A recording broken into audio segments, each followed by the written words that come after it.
Maintenant, je vais accueillir notre invité suivant. Un invité sans risque, je te rassure tout de suite.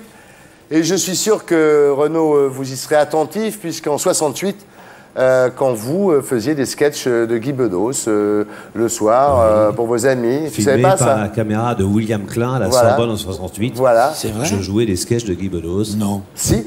Bah si. Tu Moi, m'as c'est jamais vive dit la vie, ça. on m'a tout donné la vie. Tu te rappelles de ce sketch? Oui, oui. Voilà. En même temps, donc, il vendait dans la journée Action. Tu te souviens d'Action? C'était un journal hard. Et l'Enragé. L'Enragé. L'Enragé. Et on appelait Renaud Gavroche, hein, c'était votre surnom à l'époque. Hein. Pas étonnant que ce soir, je vous demande de rester avec nous pour accueillir Victor Hugo.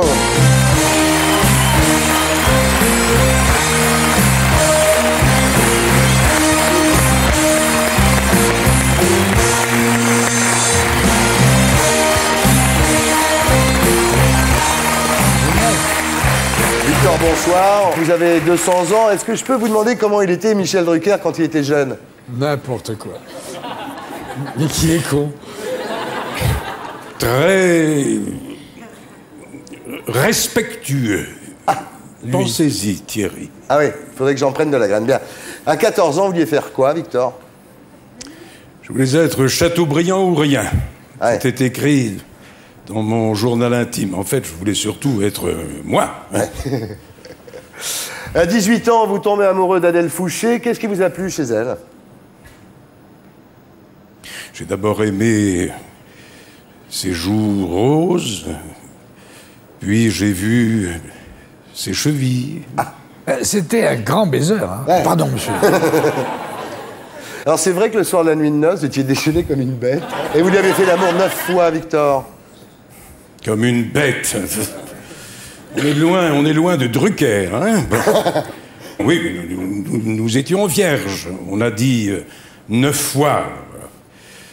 J'ai laissé dire. 9 fois. Ouais. 9 fois. C'est beaucoup, Moi, 9 fois. 9 fois, c'est juste pour me mettre en train.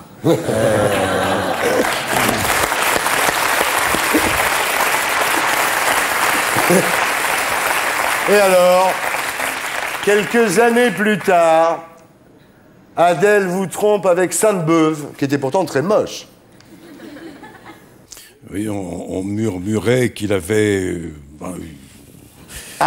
une malformation très gênante. Enfin bon.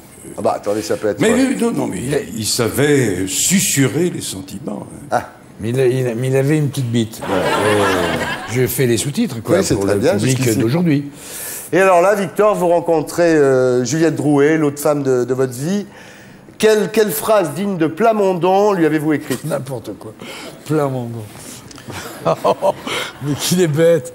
Mon Dieu, je crois que je vais finir par me refâcher avec lui. Il a Victor Hugo sur son plateau.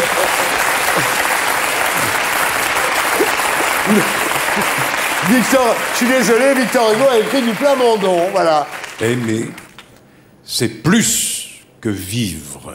Je suis pas l'œuvre de Plamondon à la trace. Ah, c'est pour ça. Donc je connais mieux Victor Hugo. Tu devrais aller voir Cindy, c'est vachement bien. Vous voilà donc, Victor, avec une épouse, 5 enfants, une maîtresse, mais vous restez très très très chaud. Hein. Vous vous faites surprendre en train de sauter une dénommée Léonie, qui sera foutue en tôle pour ça. Vous avez fait quoi pour la sortir de tôle? Son mari était un mauvais peintre. Le roi Louis-Philippe était mon ami. J'étais pair de France. Le roi a commandé quelques œuvres au mari, qui a retiré sa plainte. Ah bah voilà. Ah bah alors. Bah oui. C'est ça la monarchie, hein, non? Mais ça peut se faire sous la démocratie aussi. Je vais pas dire des noms tout de suite. Alors vous êtes un vrai playboy, hein. Vous notez tous vos coups dans un carnet. Et c'est comme ça, Victor, qu'on apprend qu'à 70 ans, quand 3 jeunes comédiennes viennent vous voir pour un rôle, vous les recevez à tour de rôle dans votre chambre. Oui, À 70 ans.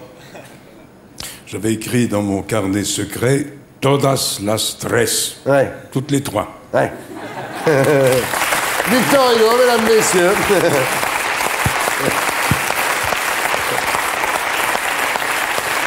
Et votre dernière conquête, c'était quand à peu près? Le 5 avril 1885, 2 mois avant ma mort. J'avais 83 ans. pas mal, hein? Ah, bravo. Ouais, mais aimer, c'est plus que vivre, mon cher. Ah oui, comme dit Plamondon, oui. Alors, malgré tout ça, vous n'avez eu que 5 enfants, et tous avec la même épouse légitime. Mais finalement, ces enfants étaient un petit peu le drame de votre vie, Victor, non? Oui. Je verrai disparaître 4 enfants et la 5e devenir folle. Plus que morte. Est-ce le prix à payer pour le génie? Ouais. Enfin, en tous les cas, sur le plan boulot, pas de problème, hein. Vous êtes dans le Guinness Book. Le poète le plus prolixe au monde, avec 153 837 vers. Ouais, c'est pas mal. Et en 1831, vous écrivez donc Notre-Dame de Paris, ce qui entraînera les travaux de restauration de la cathédrale. Heureusement que vous n'avez pas écrit la Bastille, il l'aurait reconstruite, dis donc. Victor, qui a dit de vous, ouais, c'est bien Notre-Dame de Paris, mais je préfère la comédie musicale? Peut-être Patrick Fiori? Si je m'attendais à entendre Hugo dire un mot sur Patrick Fiori, je me pince là, j'ai l'impression que je fais une sorte de Mais rêve écoute, c'est ta bizarre. soirée, je t'ai invité Victor Hugo, t'es content, tu l'aimes? Tu l'aimes, Victor Hugo? Oui, j'aime Dites-moi, beaucoup, je le regrette. ouais. Victor, vous n'avez pas marre que tout le monde se fasse de la thune sur votre dos, non? Je suis grave vénère. Ah, mais c'est pour Renaud, ça!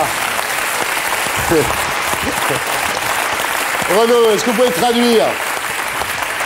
Je suis grave vénère, tu viens de dire Victor Hugo. Je suis énervé gravement, quoi. Voilà, voilà.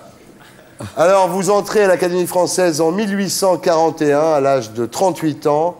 Est-ce que c'est pas un peu jeune, finalement, Victor, pour devenir immortel? Et n'oublions pas que l'Académie m'avait couronné à 16 ans et puis que j'ai dû attendre encore 4 fois Ah ouais. pour être élu. Ah oui. Là, tout va bien pour vous, puis un petit peu comme Bernard Tapie, vous vous dites, et si je faisais de la politique? Vous vous dites, et si je faisais de la politique? Et en 1848, bien entendu, vous êtes élu député avec le soutien des conservateurs de la droite, ouais. Hein, mais vous passez rapidement à gauche quand même. Hein. Eh bien, c'est bien, il faut être fidèle à soi-même. Ouais. C'est pas les girouettes qui tournent, c'est le vent. Bravo.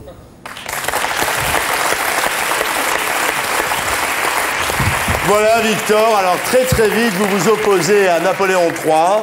Votre tête est mise à prix. Et un petit peu comme Paul Naref, vous êtes obligé de quitter la France.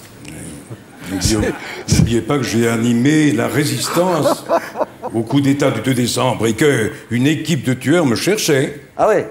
Je veux dire qu'il avait des couilles, pas seulement pour aller au lit, il avait des couilles aussi pour aller à la chambre. Ouais. Eh oui. Bravo. Elle est bonne, celle-là. Alors, vous êtes donc obligé de vous déguiser pour fuir. Vous prenez le costume d'un ouvrier, le passeport au nom de Lanvin, et vous vivez 3 ans à Jersey, 15 ans à Guernesey. Et quand Napoléon III commence à laisser rentrer certains proscrits en France, vous refusez. Et s'il n'en reste qu'un, je serai celui-là. Ouais, ça, c'est Eddie Mitchell, hein, Victor, excuse-moi, mais bon. Alors, du dandy, vous passez au patriarche, vous vous mettez à faire du spiritisme, c'est un peu zarbi, ça, quand même, à faire tourner les tables. Quels sont les esprits qui ont répondu à vos appels, Victor? D'abord, Léopoldine. Votre fille. Oui, ma fille disparue. Puis, Jésus-Christ, Mohamed, Shakespeare, Molière... Puis Napoléon sont venus me rendre visite à Guernesey. Juste en tapant? Juste en tapant. Sans... Oui. Quand vous sortez Les Misérables, c'est un triomphe. Vous n'avez pas un petit peu embelli les pauvres, non? Dès qu'Enfantine vend ses dents et ses cheveux pour payer la pension de Cosette, c'est pas embellir les choses, ça. Non. Ouais. Embellir les pauvres. J'essaie de le faire chier, mais bon, il a réponse à tout. Vous trouvez pas quand même qu'il y a quelques coïncidences un petit peu invraisemblables dans Les Misérables, non? C'est la manifestation de Dieu. D'accord. Ok. Mais tu l'as cherché. Ouais. Donc, je vais finir par me disputer avec Victor Hugo. Ça serait dommage. Si t'en prends une de Victor Hugo, ça sera de ma part.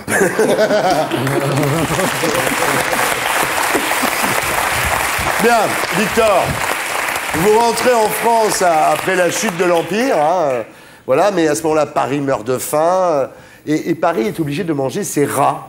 Vous en êtes sorti comment à ce moment-là, vous? Par faveur du gouvernement, je recevais régulièrement de la viande d'ours ou d'éléphants en provenance du zoo de Paris. Ben, j'étais Victor Hugo. En même temps, ouais. C'est bon pour la mémoire, l'éléphant? J'ai 200 ans, jugez vous-même. Ouais, bah oui, ça se passe bien, il est plutôt en forme. Ouais. Alors, vous êtes de nouveau élu, donc, à Paris, mais incapable d'imposer vos idées. Et là, il faut dire, il faut reconnaître que les idées que Victor Hugo voulait imposer à l'époque, abolition de la peine de mort, États-Unis d'Europe, oui. On n'y est toujours pas, instruction gratuite et obligatoire, on y est presque, et les droits de la femme. Et il faudra attendre 1945 pour que De Gaulle donne le droit de vote aux femmes. Les 35 heures, vous aviez pensé, non? Qu'est-ce qu'il y a? J'avais fait que le double. Ouais. Alors comment y aurais-je pensé? Ah, j'y ai pas pensé à ça. Nous, on y a pensé. Alors, pour finir, vous devenez sénateur, et alors là, c'est incroyable. Votre rue devient l'avenue Victor Hugo. C'est quand même classe, non, quand on reçoit des enveloppes avec marqué Victor Hugo, avenue Victor Hugo. C'est drôle. On a l'impression d'être enterré vivant. Ouais. Et heureusement, personne n'a jamais réussi à me tenir enfermé, même pas la gloire. Ouais. Guy Bedos, avenue Guy Bedos. Et là, tout d'un coup, je me demande si on n'est pas au Panthéon en train de parler avec Victor Hugo. Ouais. Je commence à y croire et je me sens pas bien du tout. Justement, Victor, quand vous mourrez, 2 millions de gens viennent voir votre corps embaumé sur l'Arc de Triomphe. Il faut 11 chars pour transporter les fleurs qu'on vous a apportées jusqu'au Panthéon. Dis donc, vous deviez avoir quand même une sacrée convention obsèque pour payer tout ça, non? Écoutez, moi j'avais choisi le corbillard des pauvres. Ah bon, pardon, d'accord. Le reste, jusqu'au Panthéon réouvert pour moi, mais ce sont les politiciens. Mais le peuple était là. Et le peuple, c'est la mer. Voilà, merci Jean-Claude Drouot. Vraiment, c'était parfait, hein. On aurait dit le billet de banque, c'était combien le billet de banque avec 5 francs? On aurait dit le billet de 5 francs. Merci beaucoup Jean-Claude, à bientôt. Merci. Au revoir. Thierry Lafronde, mesdames et messieurs. On s'embrasse. Salut.